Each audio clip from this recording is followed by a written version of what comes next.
But which one should we start off with? Should we just go right into the story with Bloodbath? I say let's do Bloodbath. Let's go Bloodbath. Let's go with the whole story that's going viral with everybody. Trump says undocumented immigrants are not people.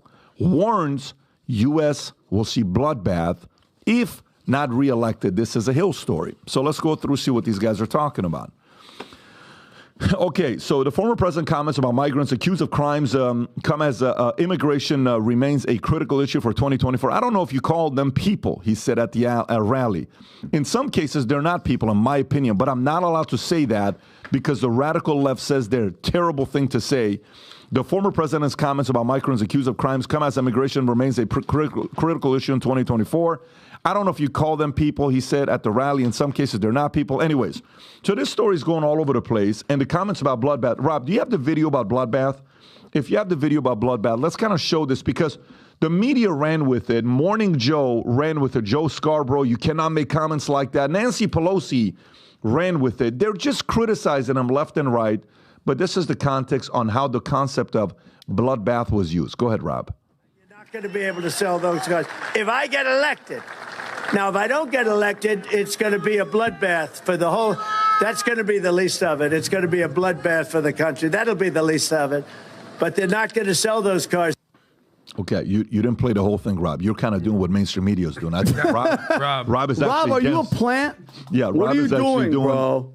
Do you have a longer you clip, left Rob, out or the no? entire first part Because of what he the was whole- saying. yeah. I love Robert. Go ahead, Rob. What are you doing over there, Rob? Mexico has taken over a period of 30 years, 34% of the automobile manufacturing business in our country. Think of it.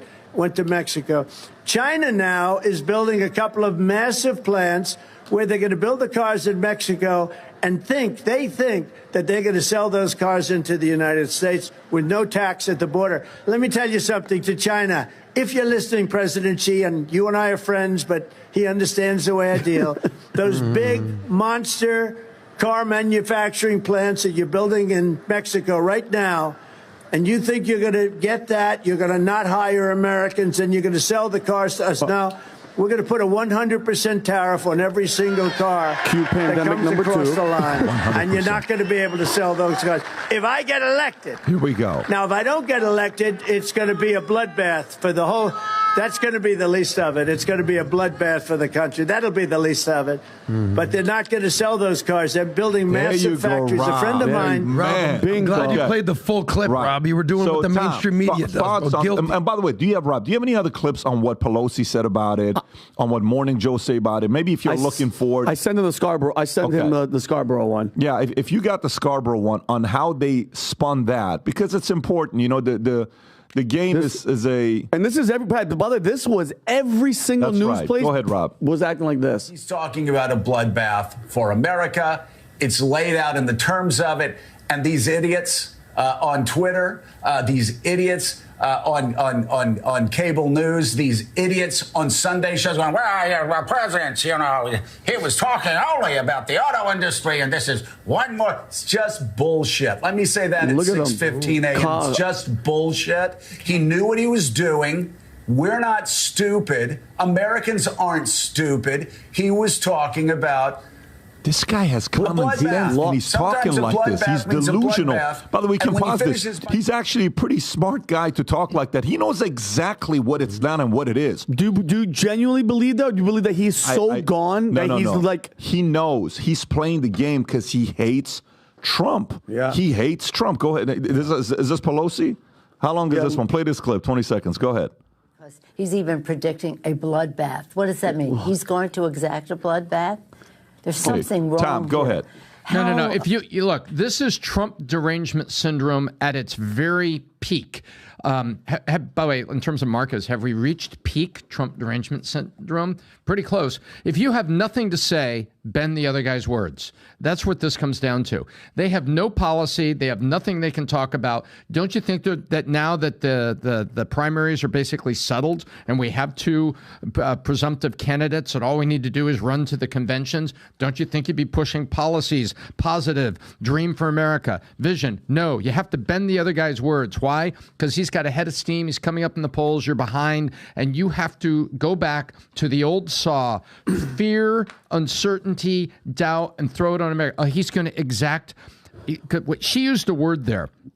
What she was saying is, when the phrase, I'm going to exact vengeance on that. That's what she's doing. And then she's inserting the word bloodbath. So this is a dog whistle to people to claim this is going to be dictatorial. This is going to be horrifying. And all Trump was saying, Xi, you're a friend. But if you think you're going to build those cars there, and he said, listen, this is what you want, America. Trump said, that's not the way I deal.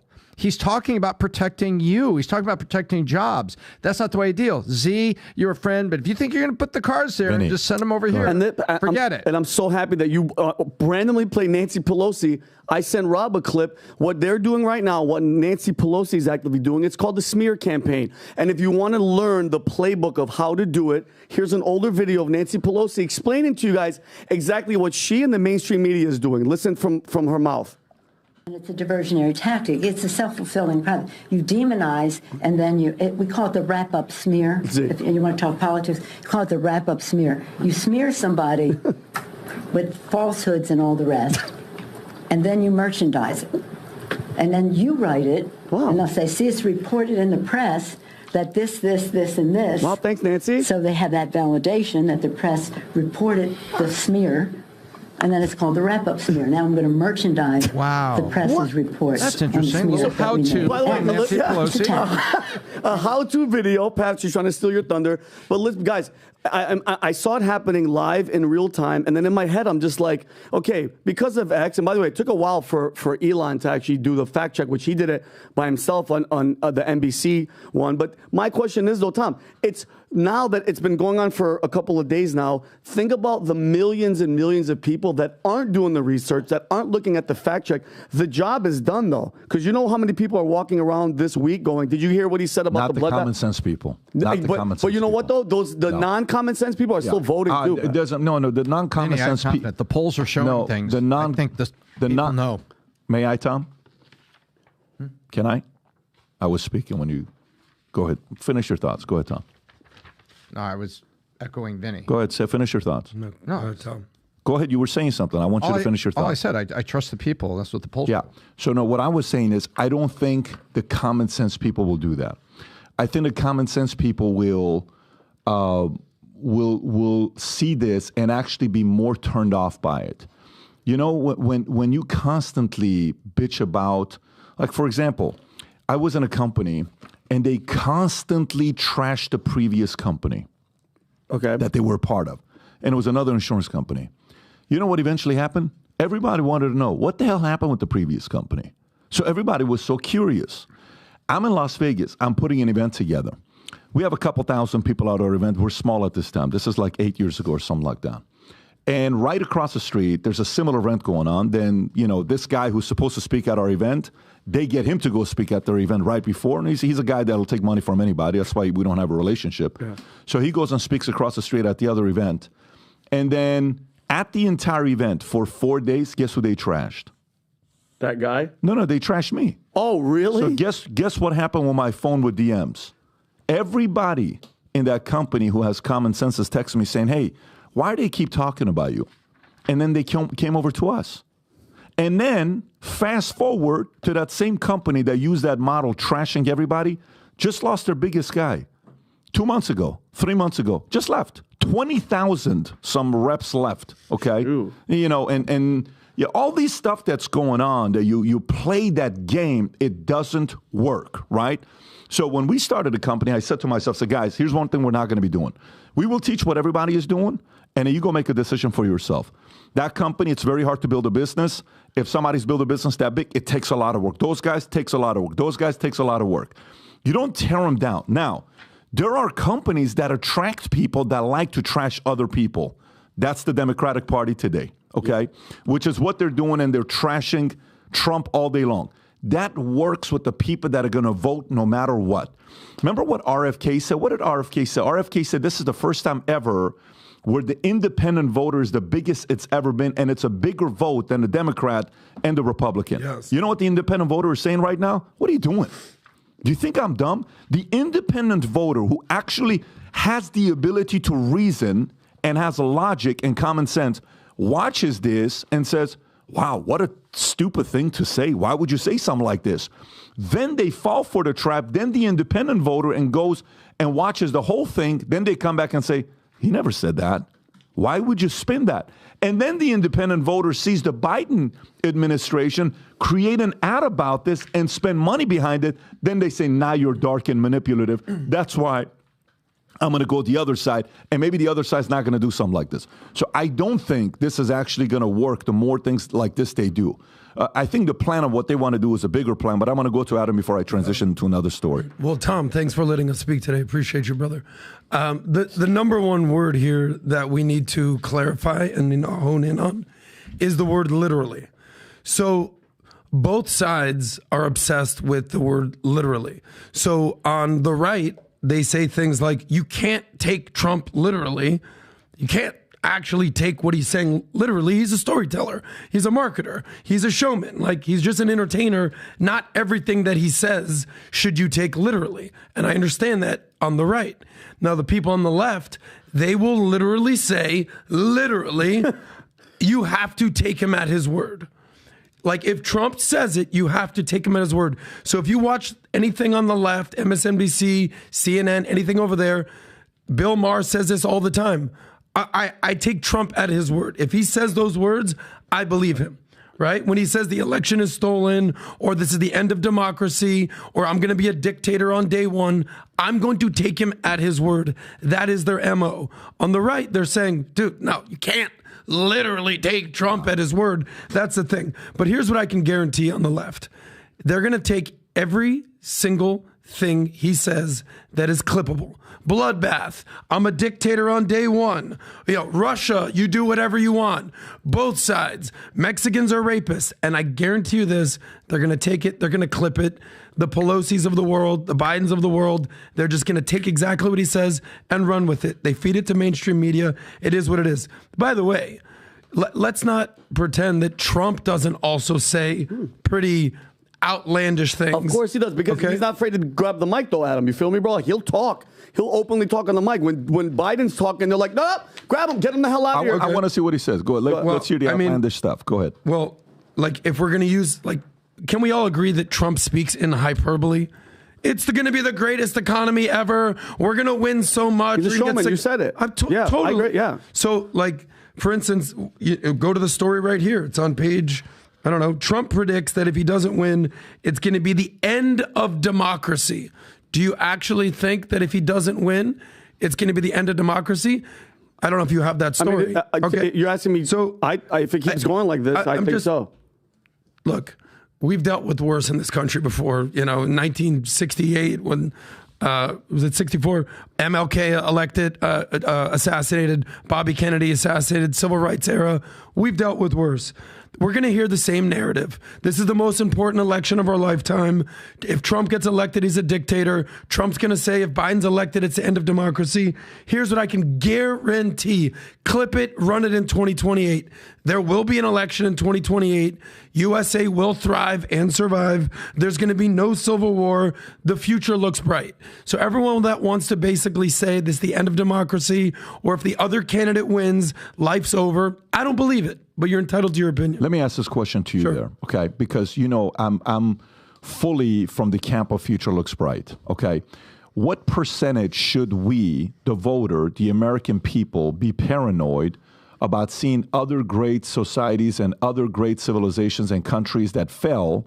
Rome, we can go back and we can look at a lot of different case studies that used to be massive and then they fell. How much credibility should we give that there could be a fall in our country? Tom? I think history shows that they all fall. It's just a matter of when, because it's a flawed world, a broken world led by humans that inevitably, in hubris and pride and greed, make a mistake and go over the waterfall. They've all fallen, all the monarchies of Europe, Rome, all those things you were saying. And I think we should study history and we should stand on that that knowledge and say, wait a minute, in my lifetime, I'm going to stop it. In my lifetime, I see something bright. I see a bright future. I see something I want to point to. And in my lifetime, I'm not going to let us go inching closer to the waterfall. I'm going to try to stabilize it, and I'm trying to add something good. That's how I approach life. Yeah, I think, it's how many movies have we seen that came true? Think about how many movies we've seen that at one point you're like, oh, that'll never happen. And now it's kind of happening, right? Like 1984? Yeah, stuff like that. Like when you're seeing some of these movies, you're like, all of a sudden, you're like, some of these things came true. I think from the standpoint of him saying, this is the end of democracy, do you think Trump believes that? Do you think Trump believes that? I think Trump probably believes to his core that something's going on behind closed doors that we're not aware of. Now, is he a better salesman? He is. He's gonna sell fear and he's gonna sell opportunity, and he has to. That's the job of a persuader when you're going through it. But there's also part of it that the level of paranoia with what can happen. Like this, what is it called? The Logan Law, Logan Act. Is it called the Logan Act? Can you pull up the Logan Act? What is the Logan Act? It came out in 1799. Is a United States federal law that criminalizes negotiation by unauthorized American citizens with foreign governments having a dispute with the United States. The intent behind the act is to prevent unauthorized negotiations from undermining the government's position. The act was passed following George Logan's unauthorized negotiation with France in 1798 and was signed into law by President John Adams January 30th, 1979. The act was amended in 1994, changing the penalty for violation fine $5,000 to fine under the title. This appears to only be amended. So if violation of the Logan Act is a felony, okay? And only two people have ever been indicted on charges of violating the act. One is in 1802 and the other is 1852. Neither were convicted. Go to YouTube, go to Twitter right now, Rob, if you don't mind. Go to Twitter and type in, I can't say X, guys, no matter how much I go. So type in Logan, go put Logan Act Obama. Okay? Logan Act Obama. And then go down. Go to that. Okay, zoom in a little bit. Obama violating the Logan Act. In plain sight. Click play. What's he doing going there? Vinny shared this video with me. Yeah. What are you here to talk about? Yeah, he's dressed like he's going to a funeral, by the way. And then look, watch this Obama on 10 Downing Street. Look, he waits for the cameras. That's who's in charge, guys. That's who's in charge of our country, period. So to me, when you ask the question about, the democracy is in jeopardy and all this other stuff, I'm more concerned about from the moment he got elected, what he did. They won one game back to back to back. Then Trump came in. Then Biden wins. Then this one, if they win, they have full control. And this kind of goes into Supreme Court where now they're asking, if you want to comment on this Logan Act. Well, I wanted to ask when you say Trump's worried about the threat to democracy. Yeah. What did he say? End of democracy? What does that entail? If that entails, ready for this, Trump government predicts the end of democracy if he loses 2024 Okay, election. so ready for this. Does that entail the end of democracy?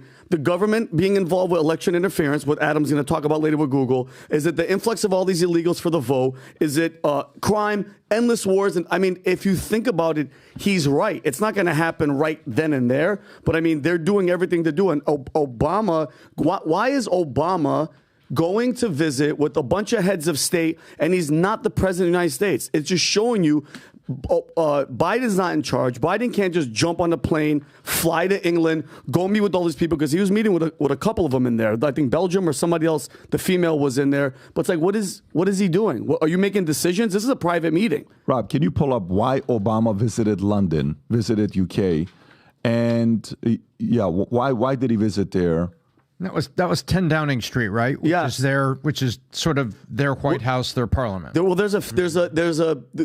thing that they're saying is he went there to talk about something that has nothing to do with this, but the meeting that he was having was secretive and nobody's going to know what it is. As he headed inside the Prime Minister's office in London to meet with Sunak, 43. Yeah. Sunak's official spokesman told The Guardian that Obama made an information courtesy drop in part of his trip to London, where he was visiting for work as part of his Obama Foundation. Obama and Sunak were reportedly discussing a wide range of topics, including AI. Yeah. Per the outlet, I think President Obama's team made contact, and obviously the Prime Minister was very happy. Why would they?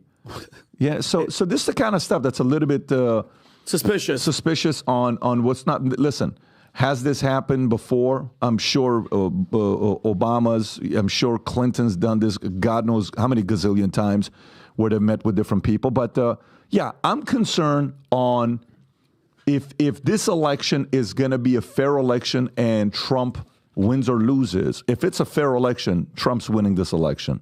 But when you look at yesterday, this whole thing they're doing with him trying to pull up cash, Wall Street Journal did a story on the fact that he's got around $400 million of cash sitting there, is what he has right now. Net worth is around $3 billion, right? $400 million of cash, 355. They're so close to wanting to deplete him.